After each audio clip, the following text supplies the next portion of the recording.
Pääkaupunkiseudun kierrätyskeskus on yhteiskunnallinen yritys, jonka tavoitteena on säästää luonnonvaroja, edistää ympäristöarvoja.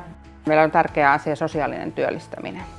Varmasti se näkyvin asia meidän toiminnassa on meidän kierrätysmyymälät, joita on 14 plus verkkokauppa, mutta sitten meillä on paljon sitä muutakin, eli sitä ympäristökasvatusta, valistusta, yritykselle ympäristölaskentaa ja sitten toki meillä on meidän omia taustatoimintoja, on lajittelua ja verstastoimintaa, kuljetuspalvelua ja me ollaan Helsingin kaupungin konserniin kuuluva, että Helsinki on meidän pääomistaja.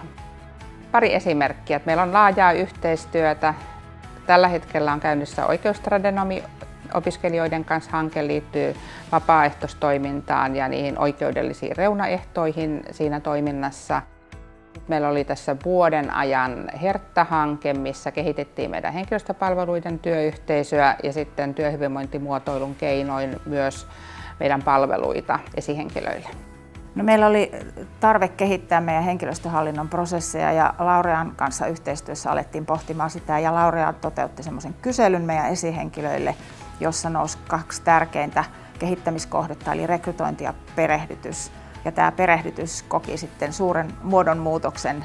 Aikaisemmin meidän perehdytys oli jatkuvaa ja sirpaleista, kun meillä on aika iso vaihtuvuus henkilökunnassa ja nyt me saatiin koottua semmoinen tiivis 2 päivän paketti ja materiaaleja tiivistettiin ja saatiin sinne väliin semmoista toiminnallisuutta ja osallistamista ja keskustelua, mitä ei itse oltu osattu ajatella, että opiskelijoilla oli tietysti tosi tuoreita ja kehittäviä näkökulmia siihen sisältöön myös.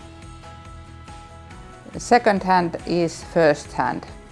Opiskelijana pääset tutustumaan kiertotalouden maailmaan meillä harjoittelun ja projektien kautta. Tervetuloa!